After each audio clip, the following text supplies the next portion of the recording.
Sa mga hindi pa nakasubscribe, mag-subscribe na po kayo. Importanteng mag-subscribe kasi updated ka lagi sa ating mga updates at sa mga breaking news. Okay? Especially ang inyong mga cellphone, ma-notify rin yan kung nagla-live na tayo. Okay? Sabay-sabay tayong mag-subscribe sa Don Mar TV. 1, 2, 3, go! Ayan, ang hina ng snap ko. Ba't ba to? Ayan, narinig nyo? Napag-decide ko na ito yung pag-usapan natin. Itong interview ni Karen Davila sa kay Coco Pimentel. Lately ito lang yung napansin ko lately kay Coco Pimentel. Parang nagugustuhan ko si Coco Pimentel. Kasi nung time po na nandun po si former President Duterte, si Tatay Digong natin, yung in-invite siya sa Senado para i-hear ang kanyang side sa nangyaring EJK, di ba? Si Coco Pimentel, siya yung chairman doon. Una, napansin ko kay Coco, he is very fair sa pag-handle ng hearing, di ba? Fair siya kay Hontiveros, fair rin siya kay former President Duterte. At sa mga nagdaang mga buwan, napansin ko dito kay Coco Pimentel, fair rin naman siya sa kung ano yung mga nangyari sa Senado. Hindi ko lang alam sa mga ibang usapin, sa mga ibang issues sa Pilipinas, pero sa lahat ng mga napansin kong issues, especially na pinag-usapan itong BICAM ngayon, na nalulungkot po ang mga mamamayang Pilipino, na especially itong PhilHealth ay na zero budget, at hindi po ito nagugustuhan ni Coco Pimentel. Yung edukasyon, na lumiit yung budget ng edukasyon, parang napansin rin ng taong bayan na parang there is really something wrong about the budgeting sa 2025. May mga importanteng bagay na dapat pagtuunan ng pansin na diyan sana ilaan ang budget, tumutok tayo diyan, pero hindi ginawa. Merong mga sabihin na nating ahensya, lahat naman siguro ng budget na ito, importante ito. Pero ang kulang lang nito is ano yung ipra-prioritize mo.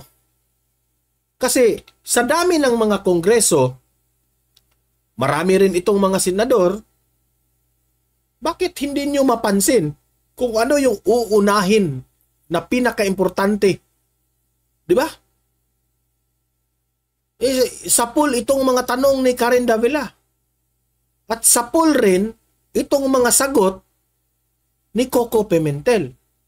Na parang I therefore conclude na there is really something wrong about the BICAM, yung budget ng Pilipinas. Shall I say na tama itong si Vice President Inday Sara Duterte na 2 pong tao sa bansang Pilipinas ang hawak ng budget.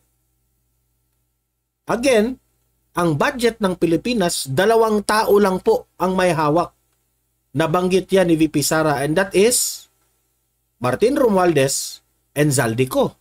Nagtatanong lang tayo kung totoo ba yan. Bakit nasabi yun ni VP Sara? May alam ba si VP Sara na hindi natin alam? And isa pa, walang ginagawa na kahit man lang reaction, comment ang ating presidente. Yan ang nakakalungkot. Instead na siya yung pangulo, siya yung magtatanggol sa taong bayan sa mga kabalastugan itong mga ginagawa ng Senado at itong Kongreso, pero wala. Parang Di ko alam. Di ba? So, pakinggan natin si Karen Davila at si Coco Pimentel. Okay? Magre-react tayong lahat dito. Play. Joining us on Hot Copy this morning, we have with us Senate Minority Leader Coco Pimentel. Senator Pimentel, good morning to you. Good morning, Karen, and to all of our viewers. Magandang umaga po sa inyong lahat. All right, let's start with the budget first before we go to the latest in Marikina. Is this budget unconstitutional? The DPWH budget is higher than that of the DepEd. Did this budget violate an article of the Constitution? I will start first with three possible constitutional issues. These are different from the policy or wisdom issues which we can raise also. May nagko-comment dito, itong si Idelito Alabat. Pumabor si Grace po kay Martin kasi kailangan niya ang budget para sa kanyang FPJ party list. Kaya pumanig na si Senator Po kay Tambaluslos. Yung sinasabi mo, kung totoo man yan, walang kung totoo yan, wag nyo nang iboto yan si Grace po kung ganyan man, ha? Against the budget. So, constitutional issue number 1, infrastructure getting more budget priority than education. So, unang issue na ine-emphasize dito ni Karen Davila at ni Coco Pimentel, bakit mas malaki pa ang pera na ibinigay doon sa infrastructure compare sa edukasyon. Department of Education and Department of Works and Highways. Mas malaki ang DPWH kesa dito sa edukasyon. Okay? Alamin natin bakit. Okay? Play. Yeah, kasi under our constitution, there is an entry there that education shall enjoy the highest budgetary priority. So, sabi niya ni Coco Pimentel, nakasaad sa batas natin sa konstitusyon ng bansang Pilipinas na ang departamento ng education, yun sana ang priority. Meaning to say, pinakamalaki sana ang budget na ipondo dyan sa Department of Education. Pero anong nangyari? Diba? If you understand the simple words used in the Constitution, lampas na kasi 1 trillion pesos ang budget for infrastructure and around 900 billion pesos is the budget for the education institutions of the country. So, number 1 yun.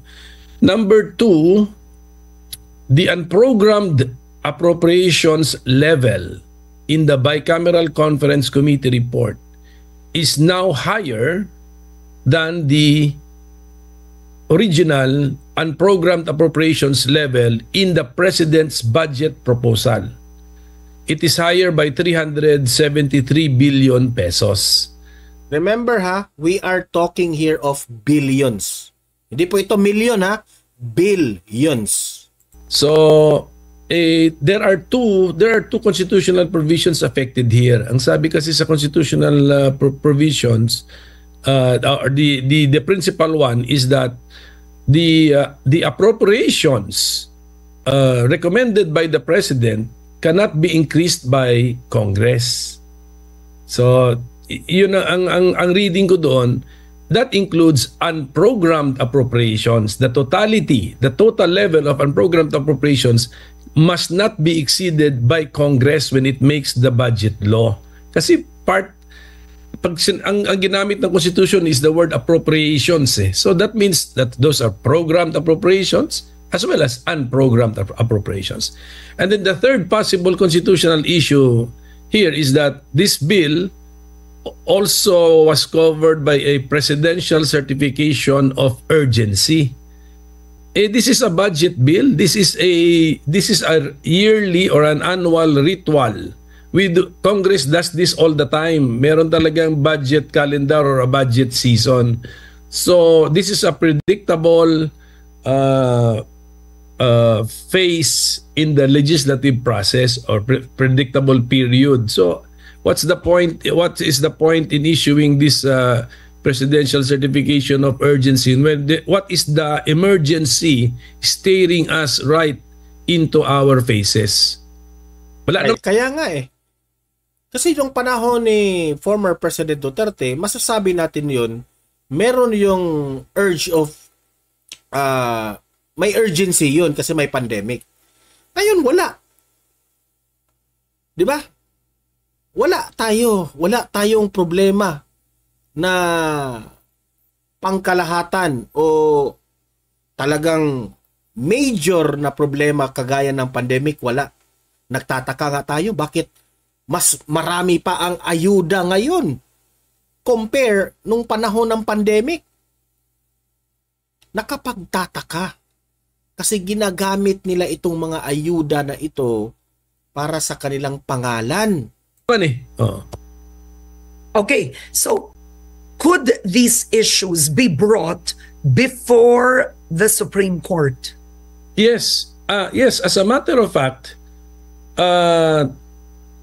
exceeding the level of the unprogrammed appropriations is already an issue in one case before the Supreme Court, but it is about the 2024 budget ngayong taon. So therefore, this the fact that the 2025 proposed budget also repeats the practice made by Congress in the 2024 budget, this can now be the subject matter of, number one, a supplemental petition in the existing case or an entirely new case.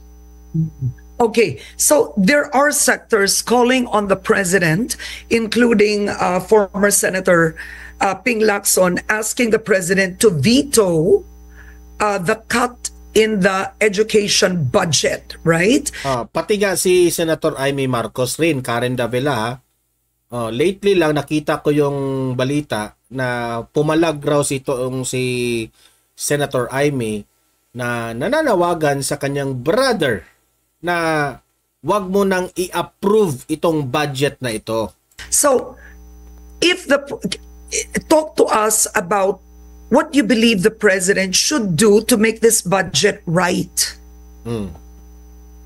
Ano ang dapat gawin ng ating presidente? Kasi po, it is already masasabi na nating issue. An issue already sa lahat ng taong bayan. Naalarma ang taong bayan dito. Kasi ito yung budget na magtatrabaho sa 2025. Now, before ito i-approve, see to it that this budget are put into the right place. Di ba? Pero ngayon, anong ginagawa ng presidente natin? Kung ano yung gusto ni yan ang tanong ko. Totoo ba itong mga kumakalap na impormasyon, what Martin wants, Martin gets? Patay na tayo dyan. Kung ano raw ang gusto ni Martin Romualdez, nakukuha niya. Ganyan ba ka spoiled itong si Martin Romualdez kay Bongbong Marcos? Nagtatanong lang ako. What Martin wants, Martin gets. Grabe. Well, siguro start with the budget on the infra. Oo. That is the bawasan yun. Bawasan yun kasi yun yung naglumobo eh. Yun yung nag-bloat sa BICAM eh. Alam ko, itong administrasyong Marcos, alam nyo ba kung bakit duda ako rito sa aking analysis? Kaya nila pinaglaanan ng malaking budget and infrastructures na dapat sana sa edukasyon dapat yun ibigay, di ba? Kasi duda ako rito. Itong administrasyong Marcos na ito, lagi silang binabanatan ng taong bayan na nakukompare, di ba? Kung matatandaan nyo, nakukompare si Administrasyong Marcos at si Administrasyong Duterte. Kasi po, sa Administrasyong Duterte, hindi na po mabilang kung magkano ilan na ba ang nagawa ng mga buildings, mga bridges. Alam mo, Mr. President, no? Kung isasakripisyo mo ang edukasyon para gusto mong lamangan ang mga infrastructures na nagawa ni Tatay Digong, sorry to tell you, but hindi ka magtatagumpay. Oo, totoo yan. Kasi, magti 3 years na si Bongbong Marcos, walang nakitang infrastructures. Oh. Di ba? Si Duterte dati, sa tulong ng ibang bansa, nakuha niya yung maraming infrastructures. Kasi alam ni Bongbong Marcos, duda ako rito, na-realize na ni Bongbong Marcos, grabe, mapaghalataan ako dito. Nako-compare ako kay Duterte na mas maraming infrastructures. Yan ang hindi niya inisip. Kaya, ang budget ngayon nakatutok dito sa infrastructures.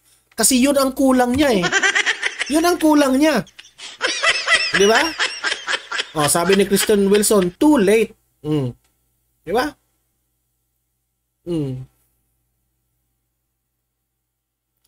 So, sinasakripisyo nyo ang edukasyon.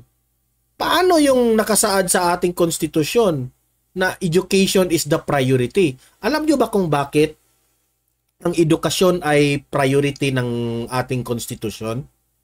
Kasi po, priority yan for a reason. Merong rason. Hindi yan basta-basta, education ang malaki. Hindi yan dahil pinag-isipan yan ng mga nagdaan nating mga politicians and mga experts. Okay? Pinag-isipan yan. Alam nyo ba kung ano yung unang reason? Itong mga sa edukasyon, mga estudyante ito. Okay? At itong mga batang estudyante na ito yung mga future leaders natin. Ito yung dapat pagtuunan ng pansin ng gobyernong ito. Kasi po, mahalaga po ang kaalaman ng tao. Kung mabuti po ang edukasyon sa mamamayang Pilipino in the near future, uunlad rin ang ating bansa. Okay? Kaya nga, matatawag nating very brilliant si former President Duterte kasi po, naggawa siya ng programa ng war on drugs. Tinututukan niya na protektahan itong mga kabataan natin kasi nga ang kabataan ay pag-asa ng bayan. Did you get what I mean? Ang hindi lang marunong itong Marcos administration na ito, magsasakripisyo siya na isang bagay, kasi yung pride niya. Ayaw niyang makompare siya na weak leader talaga siya. Hindi naman niya aaminin. Talagang weak ka naman eh. Oo, totoo. Weak leader ka talaga, Bongbong Marcos. Oh. Kung if you will try to analyze that one, binongga na nila yung infrastructure na budget.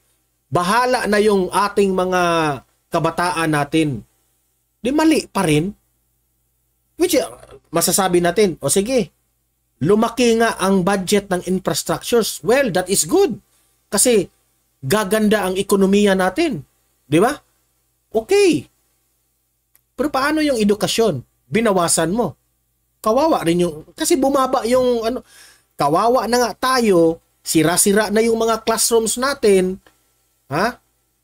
giba-giba na nga yung mga laptop ng mga guro, wala na ngang masyadong magandang building sa ating mga education, binawasan nyo pa. Di ba? Pero bakit nagawa nung panahon ni former President Duterte? take for an example, bakit nagawa ni former President Duterte na malaki ang budget ng Department of Education, pero nakapagpatayo pa rin siya ng maraming infrastructures si Duterte? Bakit nagawa yun ni Duterte? At ikaw ngayon, Bongbong Marcos, sinakripisyo mo ang edukasyon. Nilagay mo sa infrastructures kasi ang taong bayan ngayon na booking ka. Booking ka kasi walang infrastructures na nakikita ang taong bayan ngayon. Oh, napahiya ka, no? Pahiya ka? Napahiya ka. Oh, napahiya ka. I-accept mo na lang. I-accept mo na lang na mas magaling si former President Duterte. Wag mong isakripisyo yung ibang ahensya ng gobyerno. Tapos kung mabawasan mo pa yun, then you can now make it constitutional in the sense of the first objection natin kanina, that infra budget is more than education budget. So that's step one. But I do not know yung pag-zero kasi, let's say, okay, zinero si PhilHealth. Yeah. Isa pa yun, yung PhilHealth. Kalusugan ng taong bayan. Zinero ang budget. Grabe ka naman. Grabe, di ba? Bakit mo sinero? Lynn Shergold, ayan, maraming salamat sa 1.99 euro. Maraming salamat po, Lynn Shergold. Ayan, thank you. Uy, may another 1.99 pa. Ma'am Lynn, thank you. Thank you very much. Dagdag na ito, pamasahe ko sa EDSA this coming January. Thank you po. You cannot veto a line na zero na kasi the president cannot change the budget by Yes. by And adding a number to. Yes, by moving the amount. Bawasan ko. Ma'am Lynn Helen, hello po. Mirna Magno, hello po. H. Liza, ayan. Oy, Crazy Brooks, anong nangyari sa'yo? Bakit natanggal na naman yung ano mo? Yun na nga yung, that is the job of the Congress. Kami yung by through amendments ginagawa namin yon. So now the PhilHealth subsidy Okay, copy Migs Dohina is zero. Education, I think si DepEd suffered, education sector suffered cuts. Yeah. What I remember is a DepEd around 10 billion pesos. 12. DepEd had a 12 billion cut.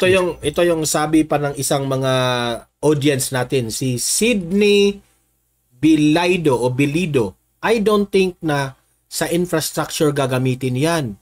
Malamang sa mga bulsa din ng mga kontratistang kaibigan at congressman mapupunta ang project ng DPWH. Yan nga 'di ba? I hope na makikita yung mga infrastructures, pero look at what happened sa ating flood control projects, 'di ba? Wala talaga. Mahina si Bongbong Marcos, mahina. Let's say 10 to 12 billion because just to have a margin for error. Ang CHED also 30. Berlin, shout out host idol. Ayan. 30, no? 30? 30 billion. 27 to second account mo pala yan, Crazy Brooks. Okay. Sige po. 30. Lagyan na natin si my memory says 27. Yeah. So, TESDA din. Meron din. So, kung makita natin. So, but these are cuts. Binabaan. Yeah. So, okay. The president will not veto those line items for the education institutions. But, in the budget execution, he can supplement them siguro. He can supplement them from, if there are now savings from other projects or sa contingency fund niya ng entire government, pwede. But maliit yung contingency fund Ang tanong dyan, Coco Pimentel, kung legal ba yan? Kasi nga, hindi na nga tama na maliit yung sa edukasyon, di ba? Kasi nag-assume rin si Coco Pimentel na baka ganun rin ang gagawin ni Bongbong Marcos. Yung mga supplemental budget, no, yung mga savings ng ibang mga programa idadagdag sa education. Ang tanong diyan, legal ba 'yan, di ba? Oy, maraming salamat Cecilia Vivas. Ayan, maraming salamat sa 10.99 Hong Kong dollars. Thank you po, thank you po. Marley PH, good evening sa iyo. Yung cut sa DepEd, yun na yung contingency fund eh. Cecilia Vibas, ito po'y magagamit natin sa pagpunta natin sa EDSA, yung mga nagbibigay po ng pakulay. Thank you po. Mga 10 to 13 billion pesos yan eh. Yeah. So technically, to save this budget from being unconstitutional, all the president can do is cut. But in the end, PhilHealth is at a loss, DepEd is at a loss, agencies that needed it lost, right? So the big issue is, why was this allowed in the BICAM? Correct. Who was in the BICAM? Magaling na tanong yan, Karen. Bakit inalaw ito ng BICAM? So meaning to say, tama yung sinabi ni VP Sara na 2 tao lang ang hawak ng budget ng Pilipinas. Ayan na tuloy. Lumabas na ang sinabi ni VP Sara. Hindi siya nagkamali, di ba? BICAM. Ang BICAM kasi, ang nangyari sa BICAM, although the Senate President sent a larger delegation this time, actually nothing improved in the process. Because the BICAM met initially to open the BICAM, and then met second time to close the BICAM. Ginagawa rin naman dati yun eh. Ginagawa yung mga 2 steps na yun, because those are the 2 formalities that you need to do: open, then close a certain meeting. It is in the in between which did not improve. Before both houses used to create a small committee. Small committee, ang nangyari, chairman, 2 tao. Ngayon hindi ginawa lang technical working group. Pero anong improvement? Wala. The improvement should have been in the flow of information. Yeah. Wala namang flow of information na isi-zero si PhilHealth, isi-zero si PhilHealth. Ano bang boto ng Senate panel? Do we agree or not agree? Bawasan si DepEd ng 10 to 12 billion ha. Anong position ng Senate panel? Agree or disagree? That is the real way of conducting a BICAM. Panels yan, nag-uusap, nag-exchange ng ideas, ng proposals, and then ang tanong, Coco Pimentel, pero sa BICAM ngayon, anong nangyari? Anong nangyari? Lahat ba nakapag-siwalat ng kanilang opinion? else. Okay, so what is even appalling in this particular budget is, number one, it's already a 10% increase from last year, right? So this is a 10% increase from last year. DPWH hits more than 1 trillion. For the record, the DPWH budget now is at, I think, 1.113 trillion. It's 1.113 trillion. Grabe. And essentially, that would mean, other than national projects, you have lawmakers having... Diyan mo talaga maano ha? Kasi tinatanong ko yan lagi sa sarili ko, bakit ba sa infrastructure ngayon sila mukhang nagbuhos ng pansin? Only to find out, na-realize ko, napahiya kasi siya eh. Napahiya siya kay... Ang daming nagawa ni former President Duterte. Siguro, duda ako dito sa administrasyon na ito ha. Gusto niyang lamangan si Duterte. Duda ako dyan. Okay man yan, walang problema yung ginagawa mo. Ha? Martin Romualdez o sino mang nito, hindi natin alam. Kung sino man ha, hindi lang kay Martin Romualdez, kayong mga BICAM na yan. Kamo ha? Senado at saka itong Kongreso, no? Walang problema kung meron kayong purpose dyan na gusto nyong patunayan na itong administrasyon na ito ay mas mabuti pa sa dating administrasyon. Walang problema yan. Ang sa akin lang, wag nyong isakripisyo ang ibang ahensya ng gobyerno, especially itong mga kabataan natin. Di ba? Kasi it will turn out na desperado lang kayo para bumango ang inyong mga pangalan. Diba? Hindi sa ganyan. Be true to yourself. Ha? wag kayong magtrabaho sa gobyerno kung sarili lang ang inyong laging iniisip. Magtrabaho kayo kahit masira man ang pangalan mo, hindi ka man maging popular, o wala ka mang makukuha dito sa programa mo, basta you do your part to serve the Filipino people. Yun ang importante. Hindi yung gagawa ka ng budget, gagawa ka ng proyekto, kung ano-anong mga programs na gagawin mo para lang sumikat ang pangalan mo. Mali yan. Gumawa ka ng programa, proyekto para sa tao. Do not mind your name. Kung napapansin nga natin, yung mga ayuda-ayuda nyo dyan, kung anong mga ibinibigay ninyo, lalagyan pa ninyo ng mga pangalan. Nakakahiya kayo. Pera yan ng taong bayan, tapos lalagyan nyo ng BBM. Romualdez Rice. Diyos por santo, anong klaseng... Di tama yan. Di ba? Pet projects that essentially go into the DPWH. But here's another one, AKAP. Itong present ba si Pangga Mercy? May nagbanggit kay Pangga Mercy. Ay, Pangga Mercy present pala. Hello Kuya Don Mar, good PM. Mega love shoutout sa lahat ng mga moderators. Love ya. Hoy Pangga Mercy, I know na pagod ka na sa trabaho. Magpahinga ka na. Okay? Tabihan mo si Papa Sato. Magpahinga na kayong dalawa. Okay? Gabi na. ayuda sa kulang sa pera. Congress getting 26 billion and suddenly the Senate gets 5 billion. Imagine that one. Ang Senado raw, may budget silang 5 billion. Ano ba tong 5 billion na ito? Ayuda na naman. Ha? Para pabigay kasi malapit ng eleksyon. Grabe. Walang Imagine si Karen Davila, na-shock siya. What is that?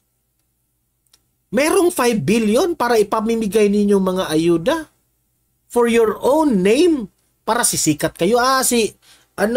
Si Hontiveros, example lang ito namimigay ng ayuda, ganun, bla bla bla bla bla bla.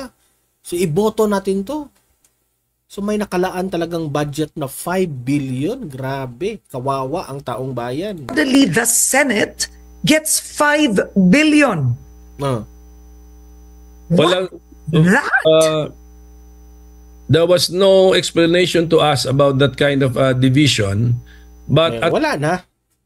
Ako sa tingin ko pinaglaanan nila ng budget ang Senado para titiklop rin ang mga bibig ng mga Senado, 'di ba? Kasi remember, sometimes the only way na sisitahin itong mga congressman, the only way na masisita itong si House Speaker Martin Romualdez, ang Senado lang. Mga senador lamang ang makasita or will call the attention dito sa mga tuwadcom na ito.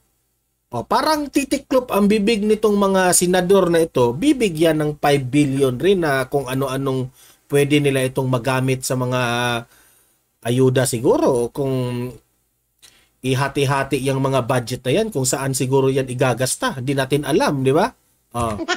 any rate, even if I were to be offered AKAP, I am against that program. I will... Yang AKAP So meaning to say, ayuda talaga ayuda pala. Tama tayo. Yang 5 billion na yan, pupunta yan ng mga ayuda-ayuda na yan kasi na-mention na niya yung AKAP. Not accept it. Okay. Number one, yung AKAP na yan did not find itself in the Senate Committee Report version. Wala yan eh. So sinuportahan namin kasi wala yan. That means we are not wasting, I think 36 to 39 billion ata yung original dyan, Karen. Yeah. Congress wanted, I think, 39 billion pesos yan. So, kasi sa amin sa Senate, or hindi lahat sa amin, but maybe karamihan sa amin, o marami sa amin sa Senate, sabi namin, that is not a priority program. Because AKAP, the justification for AKAP is they want to help those who are already employed but feel that their income or earnings are not sufficient to support their families. Okay. However, meron tayong existing program for the poorest of the poor, yung tinatawag na 4Ps program. Yes.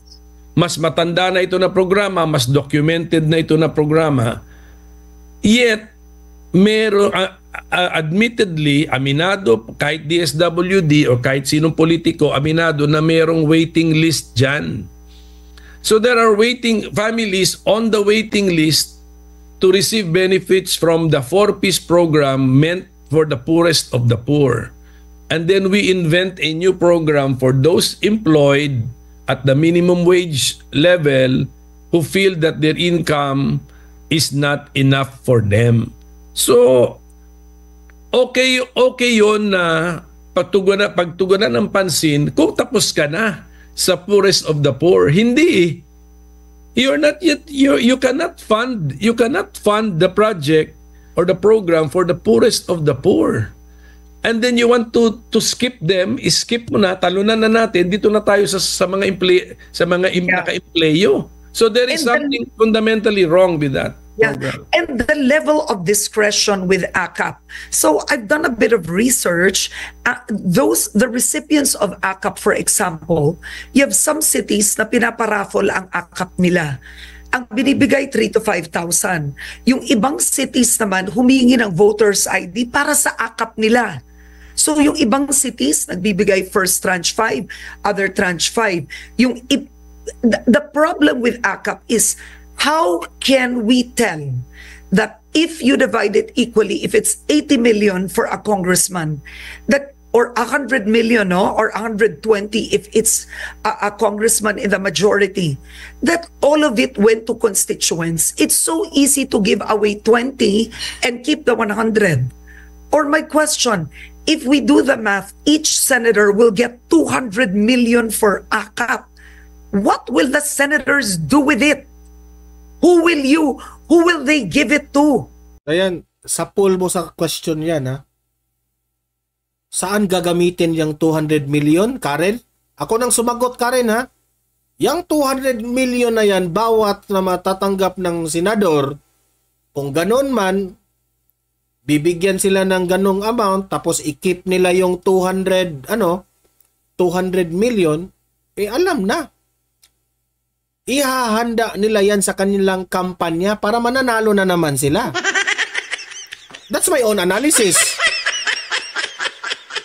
Magaling itong tanong ni Karen Davila. Again, uulitin natin. Pakinggan natin si Karen Davila para makaintindi kayong lahat sa sinabi ni Karen Davila. Kasi po, may 5 billion na pondo sa 2025 budget.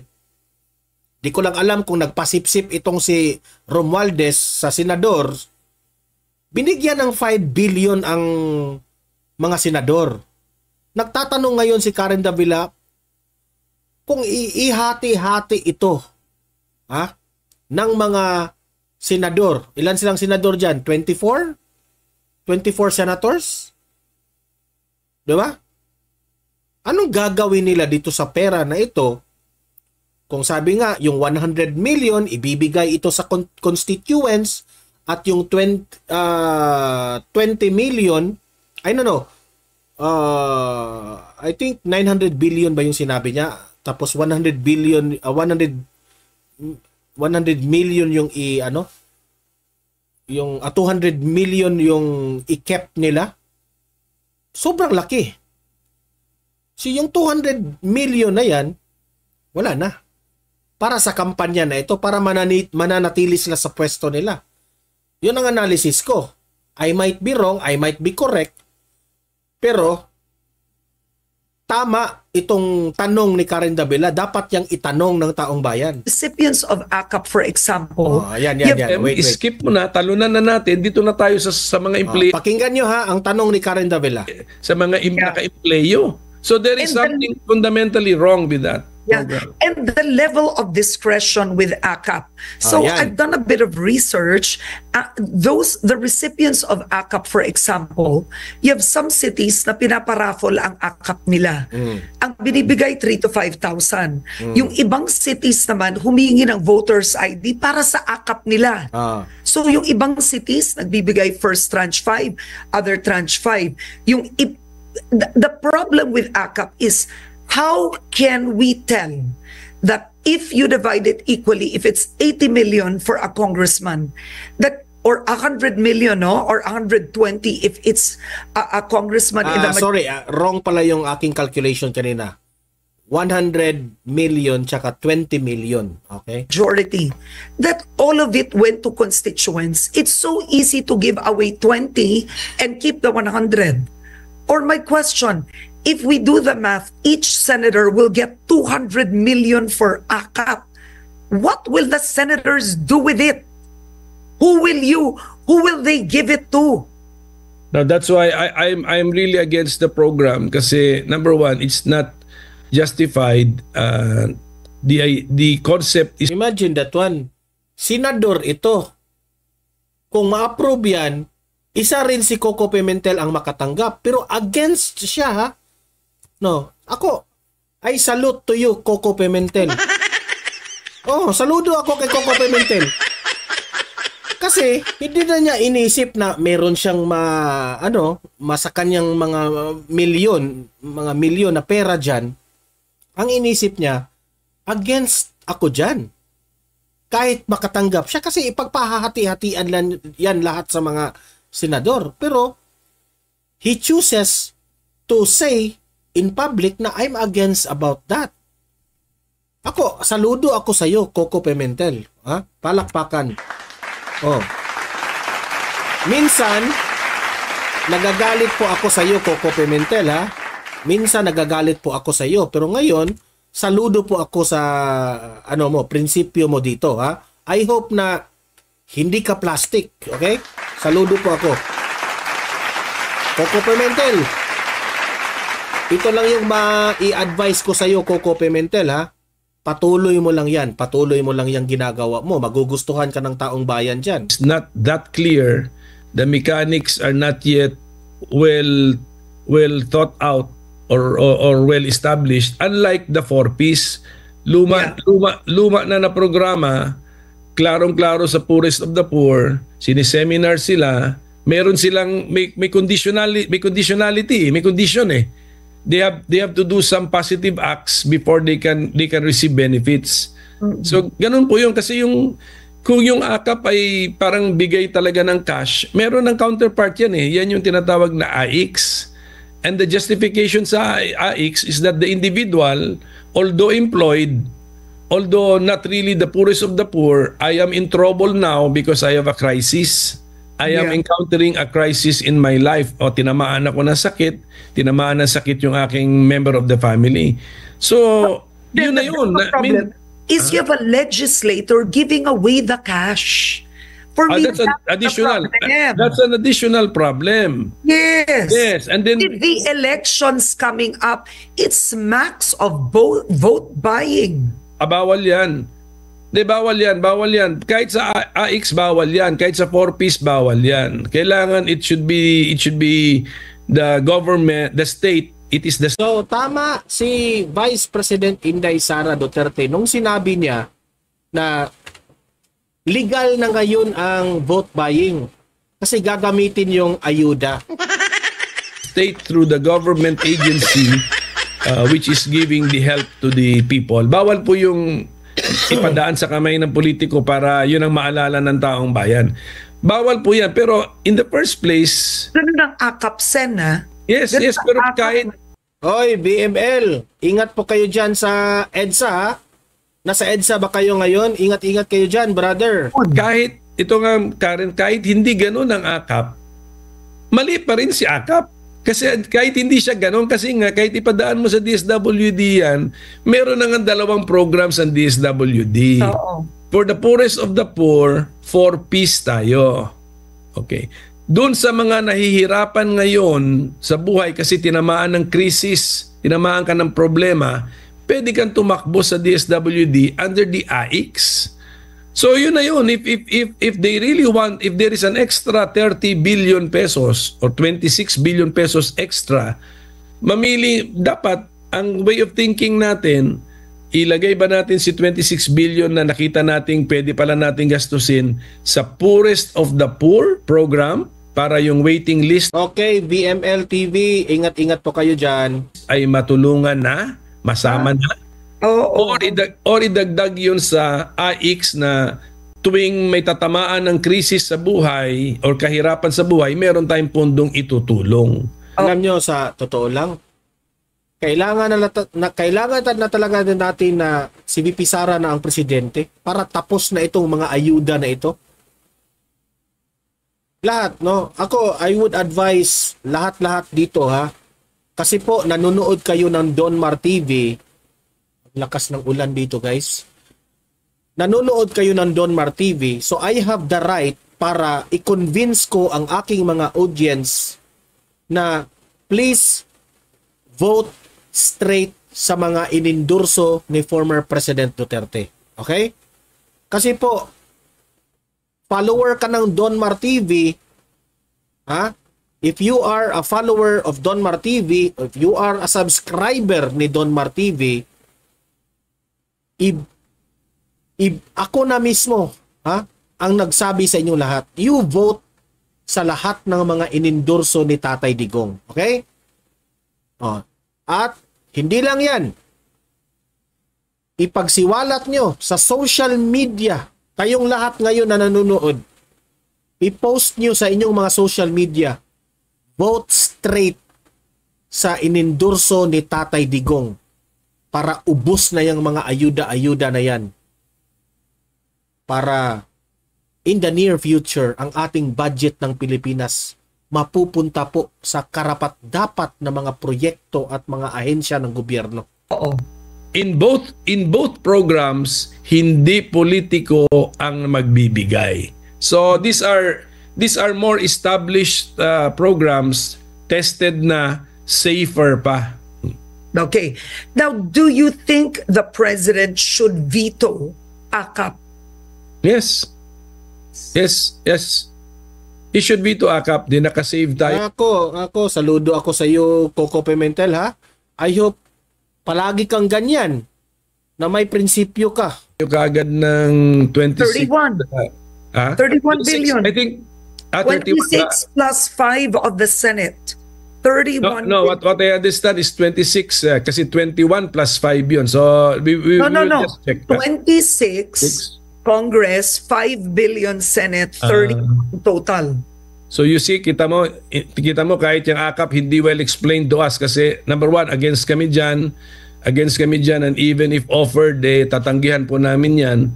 And the best na rin ata ipakita na ng presidente na he also believes in a well planned or well targeted assistance programs.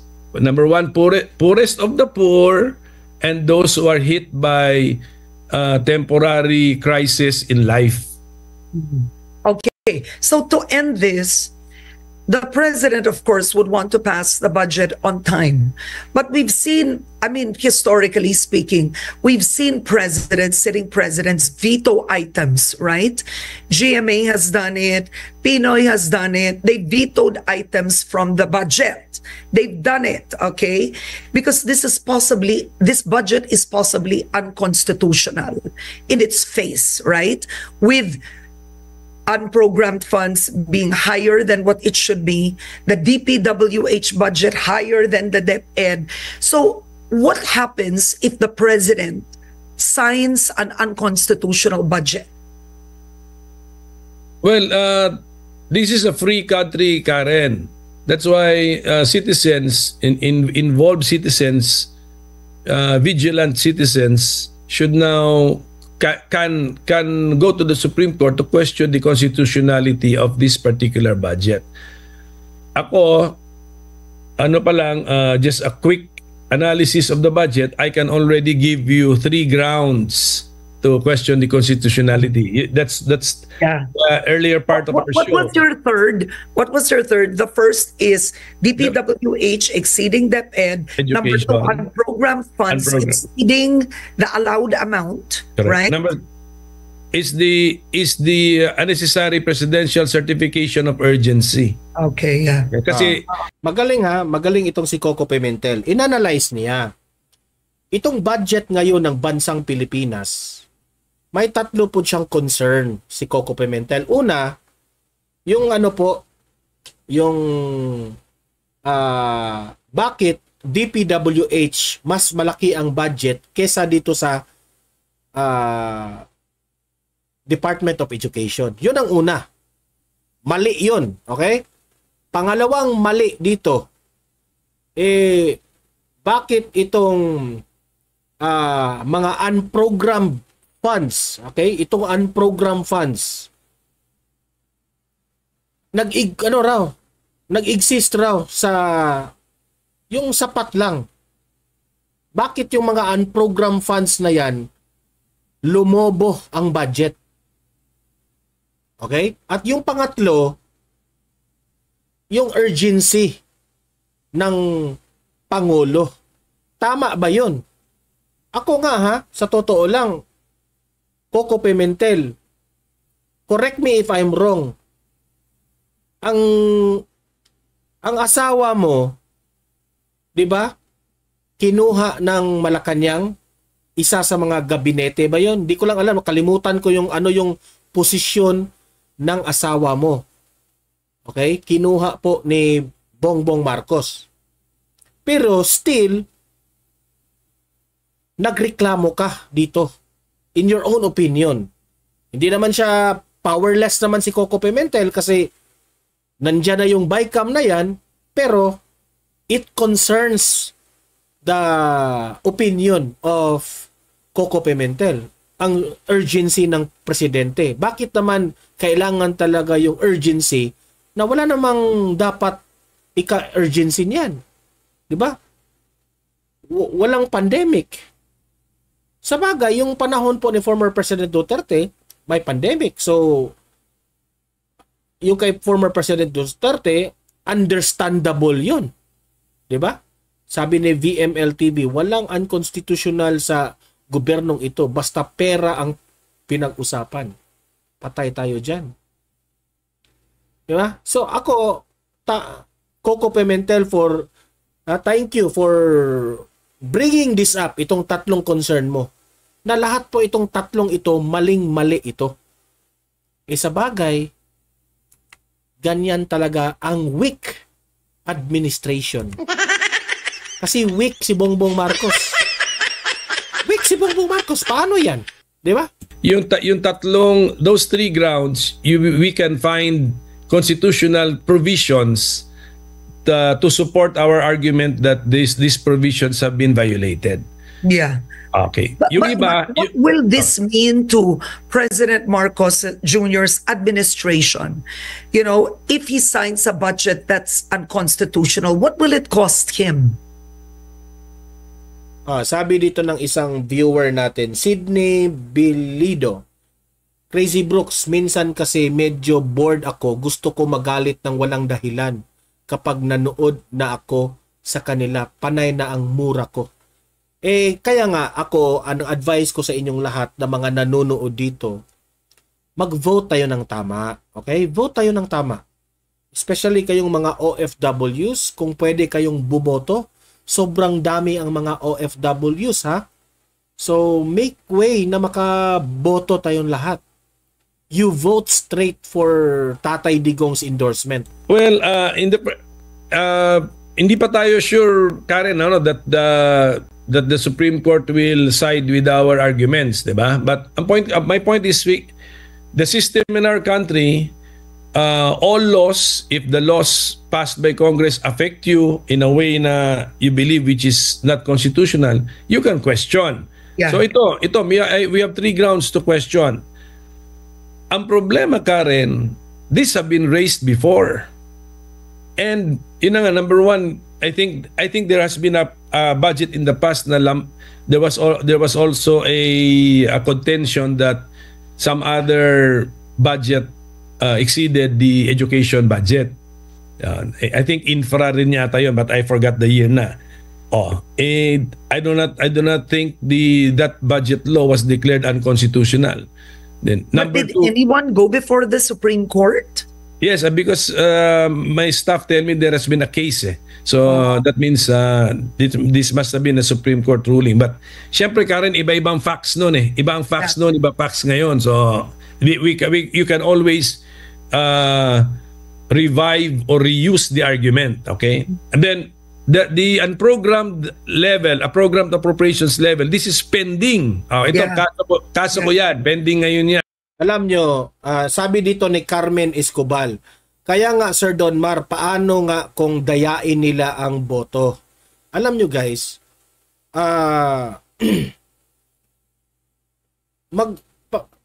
pagkakatiwalaan natin ang COMELEC, okay? Yun lang po ang masasabi ko sa inyo, pagkakatiwalaan po natin ang COMELEC. Kasi kung lagi tayong merong rason na ganyan na baka dayain nila, paano natin mapapanalo ang ating si BP Sara at yung mga in-endorse ni Tatay Digong? Don't worry, mga daya-daya na yan. Wala pong walang hindi matuklasan na masamang bagay na ginagawa nila. Matutuklasan yan. Vote tayong lahat. Huwag niyong isipin na dadayain. So kung ganun yung isip natin, na dadayain, bakit? Binoto naman natin si Bongbong Marcos. Binoto naman natin si VP Sara. Nanalo, di ba? So wag tayo mag-isip na dadayain. Hindi po yan mangyayari. Okay? Hindi po yan mangyayari. Dapat pagkakatiwalaan natin ang COMELEC sa patungkol dyan. Yun ang akong maipapayo sa inyo. Okay? And so we can now show to the court na see the practice is being repeated year after year after year, so you better decide on the case so that there will be now a clear ruling and a clear guidance to Congress. And how do we make the Supreme Court, frankly, act faster? Because to a degree, during the time of the late President Noynoy Aquino, when a case against PDAF, remember, was brought before the Supreme Court, they acted immediately, and that was the time during the administration of Pinoy. Remember, it was a case against Butch Abad on the PDAF. So why isn't this Supreme Court moving? Because there are different facts involved. Of course, there's different issue din. Siguro rini-review pa nila ang history ng budget process natin. But definitely, since it has been repeated, actually ganito yung Karen eh. The reason why I filed that case concerning the 2024 budget is because I saw that in the 2023, 2022, and 2021 budgets, Congress was already exceeding the unprogrammed appropriations level. Yeah. So nakita ko, teka muna, ginagawa na nating institutionalized practice ito. So it's time to bring this up to the referee, to the Supreme Court, so that our attention can be called and we can be better educated. Is this a constitutional thing to do or not? Ngayon, naulit-ulit. So, okay. Now sabi ni Crazy Brooks, Sir Don, you have the same idea with Badong Aratiles concerning dayaan. Yun naman talaga ang aking opinion rin, no? Sa aking analysis. Kaya nga, may tinatawag tayong watcher. Yung mga nagsasabi dyan patungkol kay Glenn Chong, siguro naman may dayaan po sa mga local, no? Local siguro. Pero, yan nga, higpitan natin. Sisiguraduhin natin. Kung boboto tayo, okay? Di naman lahat ditong mga nanonood dito, mga OFWs, siguro naman meron ditong mga bumoboto, tayo na ang mangunguna. Sa mga places na kung saan tayo buboto, batayan natin. Diba? Yun lang. Kasi, let us say, idaan natin sa people power. Magiging magulo eh. Oh, sa akin, idaan natin sa tama through election para malaman talaga ng taong bayan at malaman nitong mga gahaman ng mga politicians na ito na hindi sila gusto ng taong bayan. Okay? Ang masasabi ko lang, let's trust the COMELEC. Yun lang po. Let's trust the COMELEC kasi po mahirap na hindi tayo magtatrust ng COMELEC. So hindi tayo boboto. So anong mangyayari? Sila pa rin ang mananalo. Di ba? So let's trust the COMELEC and batayan natin. Batayan natin. Oh, let's be a responsible voter. Kasi hindi ako naniniwala na hindi yan, kung meron man siguro, merong dayaan yan, pero I know matutuklasan yan. Oh, that's that's a criminal offense. Was that attention of the Supreme Court? Yeah, there was a time when the government ran on a reenacted budget. Correct. You can correct my memory here, but that was the time of former President Gloria Macapagal Arroyo. Tama, no? Tama. Reenacted budget. Hindi niya pinirmahan. Hindi ba niya pinirmahan? Hindi natapos? Hindi nagka-agree. Oo, she did not agree. Kumbaga si former President Gloria Macapagal Arroyo stood her ground, refused to sign the budget. So the next year, they operated on the old budget. I want to ask you, should the president consider that? My memory about the reenacted budget during the time of President GMA is that the Senate and the House could not agree on the budget. Could not agree, and then lumampas na ng December 31 of the current year, pumunta na sa new year. Therefore there was no law to govern the budget. Yan, tama yung sinabi mo, Sydney Bileido. Bumoto man tayo or madadaya pa din yan sila. So, kailangan nating bumoto para mas malaki ang lamang at mahirapan silang madaya gaya ng nangyari kay Tatay Digong. Correct. Exactly. So, boto na lang tayong lahat.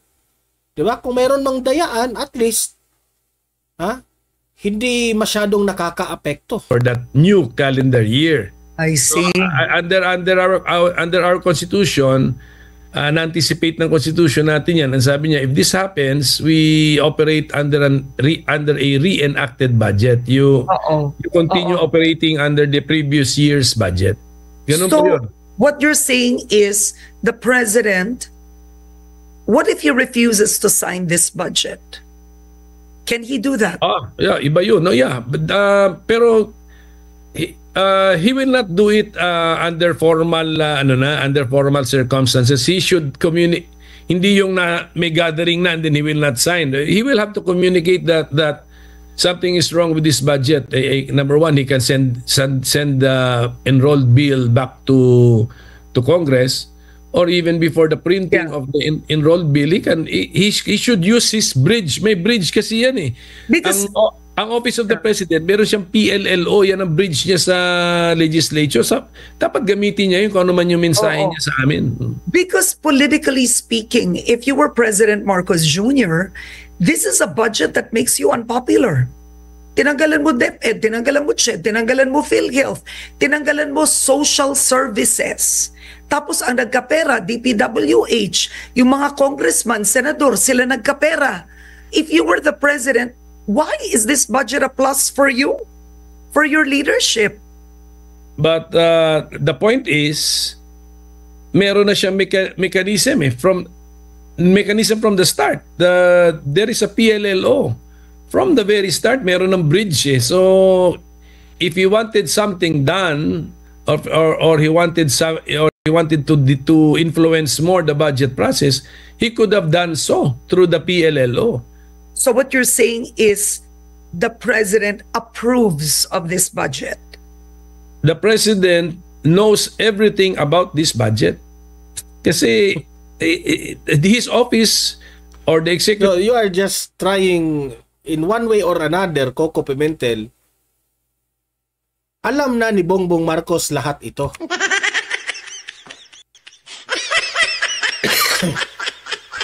Di ba? So, sakit isipin. Alam niya pala eh. Bakit sa simulat sa poll, Wala siyang ano dito. Wala siyang ginagawa. Weak. Weak talaga. The branch would be present at all stages in the budget process. All right. Okay, so let's move forward from that before we go. So the COMELEC has canceled Marikina City Mayor Marcelino Teodoro's certificate of candidacy for his... Ayan, hindi na yan tungkol sa budget ha. Pero sige, hanggang dyan lang tayo kasi hindi na yan tungkol sa budget. Ayan, na ano po natin, na napakinggan po natin ang side, no? Sa opinion po ni Coco Pimentel at bulat-lat yon sa kanyang bibig, no, na paliwanag niya ito yung tatlo nga. Di syempre kung atin po itong i-conclude, tama ang sinabi ni Vice President Inday Sara Duterte na 2 tao lang po ang may impluwensya dito sa budget. So ako, bilang isang vlogger, magtatanong ako sa inyo, taong bayan, karapat-dapat pa ba nating pagkakatiwalaan itong administrasyon na ito? Dapat ba nating iboto si Martin Romualdez o itong si Zaldico sa kanilang sunod na journey ng kanilang political career? Ha? Yung mga mga constituents nitong si Zaldico at si Martin Romualdez, ha? You better think twice. Wag kayong magpadala po sa mga ayuda-ayuda na yan.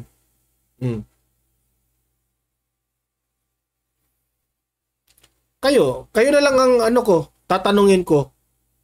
Kung gusto nyo pa itong administrasyon na ito na mananatili tayong hirap na hirap, iboto nyo sila.